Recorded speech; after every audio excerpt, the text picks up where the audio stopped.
Hello everyone, good morning. সবাই কী করছো, কেমন আছো? আমি চলে আসলাম ডেলি ব্লগ নিয়ে।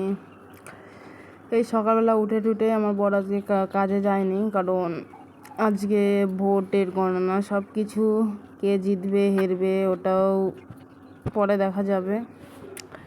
কিন্তু আমি আজকে ছোট্ট মিনি ব্লগ নিয়ে চলে এসেছি তোমাদের মাঝে। সবাই দেখো আমার ভিডিওটা। বিছনা টিছনা গুছানোর পরে ব্রাশ ট্রাশ করলাম, করার পরে আর কি যেই করে গুছালাম। এখন আমার বড়বাবু বলছে চা খাবে, চা আমাকে এখন বানাতেই হবে। এখন তাড়াতাড়ি ব্রাশ ট্রাশ করে ঠরে কত স্পিডে করছি। চলো এখন মুখটা ঠুকটা ধুয়ে নেই, তারপর চা টা নিয়ে আসি। এই যে আমার বড়বাবু মুখটা ধুয়ে চলে যাচ্ছে, আমি এখন ধুবো।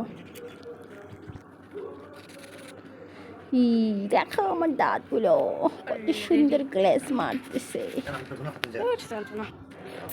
ও রেগে যাচ্ছে আমার ভিডিও করা দেখে, ও ভিডিও করা সহ্য করতে পারে না। কি করবো, আমি করি। চানা ডালো, কি বলবে এখন? এই যে মুড়ি ও নিজেই মাখবে, সব কিছু পেঁয়াজ টেয়াজ সব কিছু নিজেই কাটলো, চানা ঠানা দিয়ে ঠিয়ে। মুখের মধ্যে দিও না, তার মুখের মধ্যে লাগতো। কি লাগতো? পিঁপড়া তো দেখো না,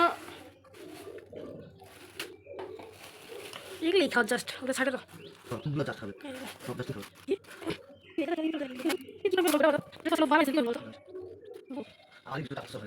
এটাই তো আমার মাথা গরম হয়ে যায়। এগুলো কর, খাওয়ার কর, ঠিক আছে। যত দেই আমি তত বেশি চাইছ তুই, কিন্তু হ্যাঁ সত্যি, কিন্তু আমার এই যে মিছিলে কারণ জিতে গেছে, কি করবে আর। তার জন্য আমরাও ভাবলাম, আমার শাশুড়ি আর শ্বশুর দুজনে মিছিল গেছে, আর কয়েকজন ছিল, সবাই মিলে। তাই আমি তোমাদের কাছে শেয়ার করলাম জিনিসটা, কেমন লাগে সবাই জানিও। আর টাটা, ভালো থেকো। আজকে আমার বড়ের সাথে ছোটো ব্লগ করেছি, বড় ব্লগও না, ছোটো ব্লগ।